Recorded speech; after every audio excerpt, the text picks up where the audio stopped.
কচু ভাজা এমন একটি জিনিস, একবার যদি ঠিকভাবে রান্না করে খাওয়া যায় তাহলে সেই স্বাদ মুখে সারা জীবন লেগে থাকবে। হ্যাঁ বন্ধুরা, আজ আপনাদের জন্য নিয়ে এসেছি মশলাদার কচু ভাজা, মুচমুচে ক্রিপসি। আর এটা হচ্ছে কচুর ঝাল। তো শুরু থেকে শেষ অবধি রেসিপিটা দেখুন। দুটো রেসিপি আছে কচু দিয়ে, আর এই যে গরম ভাত, গাওয়া ঘি, সঙ্গে কচু ভাজা, নুনের সঙ্গে লঙ্কা ডলে আচ্ছা করে এক থালা ভাত, গরম ভাত খেয়ে নেব। যারা কচু খান না বা খেতে পছন্দ করেন না বা ভয়ে খান না, গলা চুলকানোর ভয়ে, হাত চুলকানোর ভয়ে, তারা একবার এইভাবে কচু রান্না করে খেয়ে দেখুন। একবার খাবেন, আবার বানাবেন, আবার খেতে ইচ্ছা করবে। তা চলুন দেখা যাক আজকে এই কচু কিভাবে রান্না করেছি। দু রকম কচু।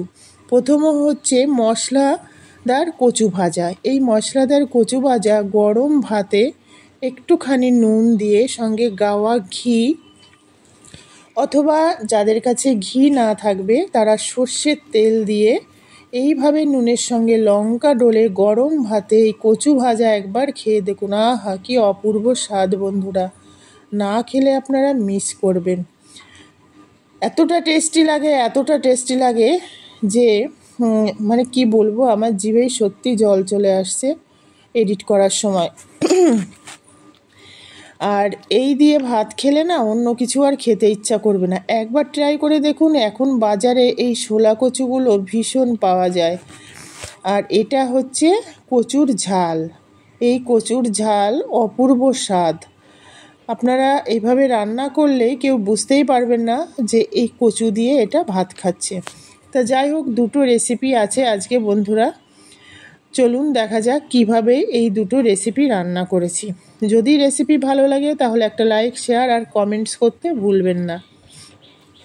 তো এই কচু রান্না করার জন্য এইখানে দেখুন কচু আছে। আমি দুটো কচু এনেছিলাম বাজার থেকে। একটা ভেজে আগে খেয়ে নিয়েছি, আর এই আজকের কচুটা দিয়ে দুটো রেসিপি করব, তবুও আবার কচু থেকে যাবে। তো দেখছেন কচুটা একদম টাটকা। আমি কেটে নিয়েছি দু রকমভাবে, খোসা ছাড়িয়ে, একটা ডুমো ডুমো করে, আর এই যে চাকচাক করে কেটে নিয়েছি। এইগুলো ভালো করে ধুয়ে নিয়েছি। লঙ্কা দেখছেন বন্ধুরা, কচু খেতে গেলে কিন্তু ঝাল আপনাকে বেশি দিতে হবে, লঙ্কাটা একটু বেশি রাখতে হবে। তাই জলের মধ্যে দিয়ে দিলাম নুন পরিমাণ মতো, একটু হলুদ দিয়ে দেব।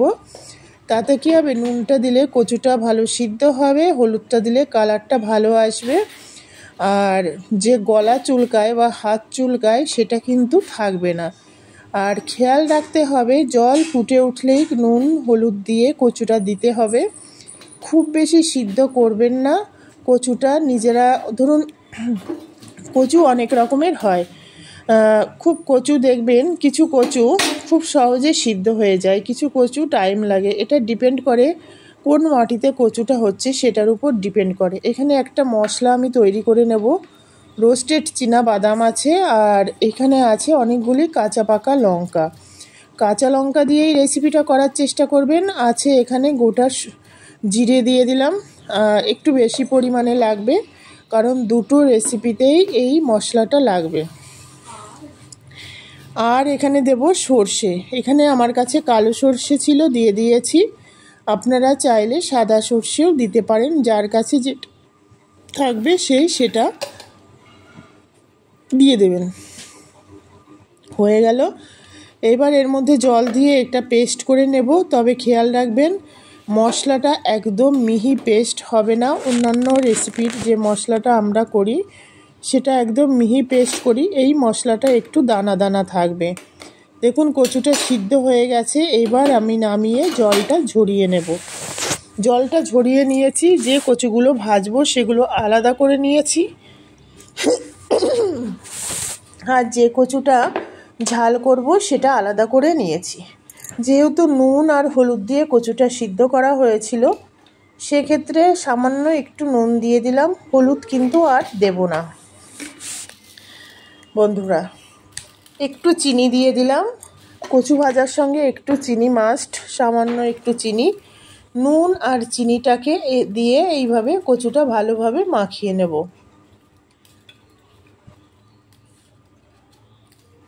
নিয়ে এইবার যে মশলাটা আমি তৈরি করেছি, দেখবেন এই মশলাটা দানা দানা আছে, বাটিতে তুলে নিয়েছি। এই মশলার কিছুটা করে অংশ আমি এর উপর দিয়ে মাখিয়ে নেব। মশলাটার কিছুটা করে অংশ যদি উপর দিয়ে মাখিয়ে নিই, তাহলে খেতে কিন্তু ভীষণ টেস্টি লাগে। কচুর বিভিন্ন আইটেম করা যায়, কচুর পকোড়াও কিন্তু করা যায়।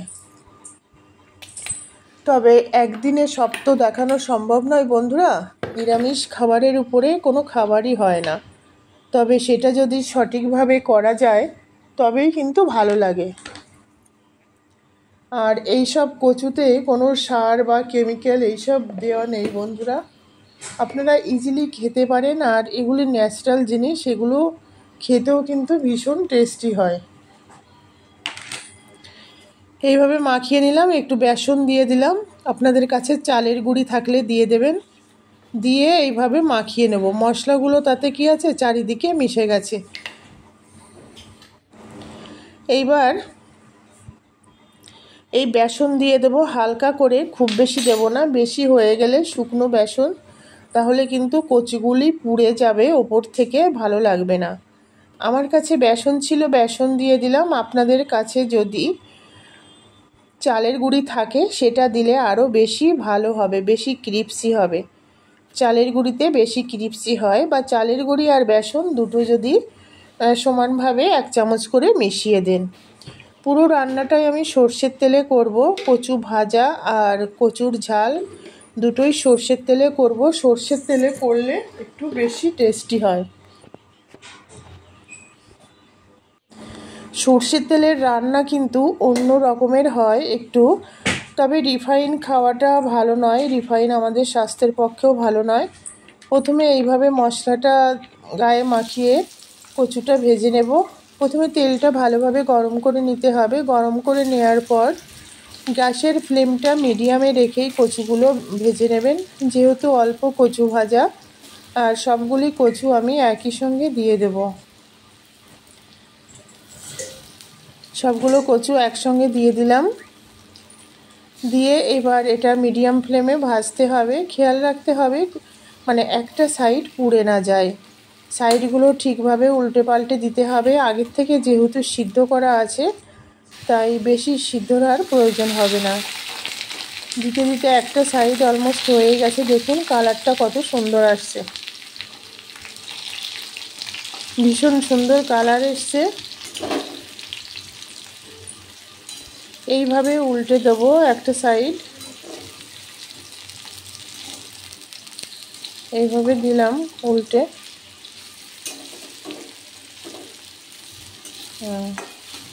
ভীষণ এসছে। এই কচু ভাজাটা শুধু শুধু খেতেও ভালো লাগে বন্ধুরা। এর সঙ্গে আমি দুটো লঙ্কা ভেজে নিলাম, কারণ লঙ্কা ছাড়া আমার ঠিক চলে না। আর ভীষণ ভালো লাগে ঘিয়ের সঙ্গে যখন এটা ভাত দিয়ে মেখে খাবো, একটু লঙ্কা ডলে নিলে হেভি টেস্টি লাগে। যারা খান তারা তো জানেনই। কচুটা ভাজা হয়ে গেছে, এবার আমি তুলে নেব কচুটা। খুব বেশি একদম বেশি পুড়িয়ে পুড়িয়ে ভাজবো না, এটাই ঠিক আছে।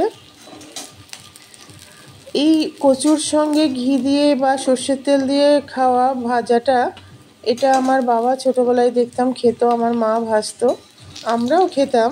মানে সেটাই মনে পড়ে, কোনো ভাজা যেগুলি ভাত দিয়ে খাই সেগুলির সঙ্গে সর্ষের তেল, কাঁচা লঙ্কা নুনের সঙ্গে ডলে একদম গরম ভাত, ধোয়া ওঠা গরম ভাত, আহ কি অপূর্ব। মানে এই খাবারগুলোর কোনো বিকল্প নেই, জানেন তো বন্ধুরা। এই তেলের মধ্যে কচুগুলো ভাজা হয়ে গেছে, এই তেলের মধ্যে আমি আর একটু সর্ষের তেল দিয়ে দিলাম। দিয়ে এইবার যে কচুর ঝালটা করব, তার জন্য এখানে একটু সর্ষে, গোটা জিরে দিয়ে দিলাম, আর দিয়ে দেবো একটু গোটা সর্ষে।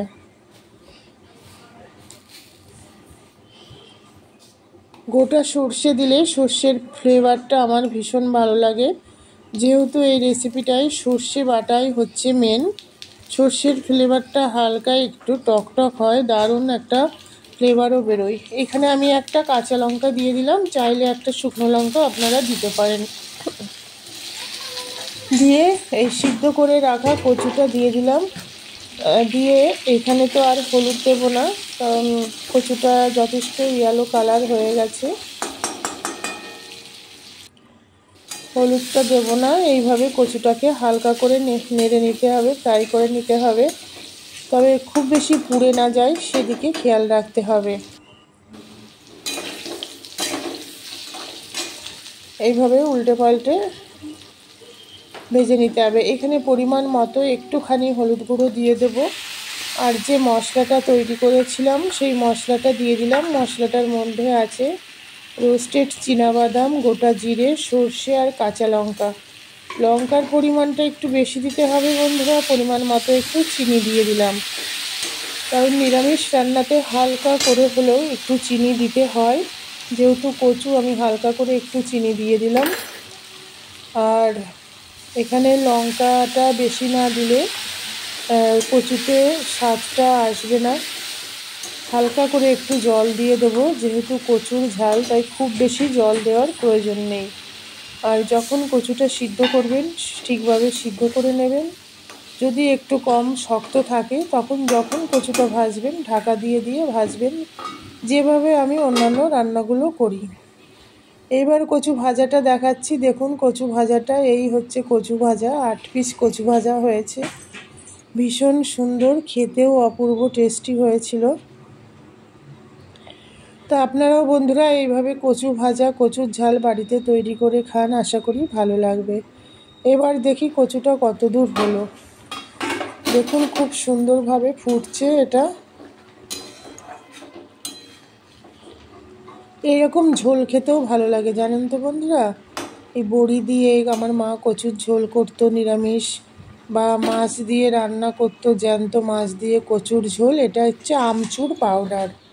যেহেতু কচু, টমেটো নেই, টমেটো আছে, তবুও আমি একটু আমচুর পাউডারটা দিলাম। একটু সর্ষের তেল দিয়ে দেবো নামানোর আগে। আমচুর পাউডারটা দিলে হালকা একটু টকটক হবে। আর 100% গ্যারান্টি এখানে গলা চুলকাবে না। তাই আমচুর পাউডার তো সবার কাছে থাকে না বন্ধুরা। আমচুর পাউডারটা কিভাবে তৈরি করেছি আপনারা চাইলে নিরামিষ কিচেনে দেখে নিতে পারেন। দেখুন কচুটা হয়ে গেছে, এবার আমি নামিয়ে সার্ভ করে নেবো। একদম মাখা মাখা হবে, যেহেতু ঝাল, কোনো ঝোল থাকবে না, মশলা আর তেলটা কচুর গায়ে লাগা থাকবে। তো দেখুন এই হচ্ছে কচু। তা কেমন লাগলো বন্ধুরা কচুর, নিরামিষ কচুর এই রেসিপি? কমেন্টস করে জানাবেন। আপনাদের একটা কমেন্টস আমাকে আরও মোটিভেটেড করে নতুন নতুন রেসিপি নিয়ে আসার জন্য। সবাই খুব ভালো থাকবেন, সুস্থ থাকবেন, সুরক্ষিত থাকবেন।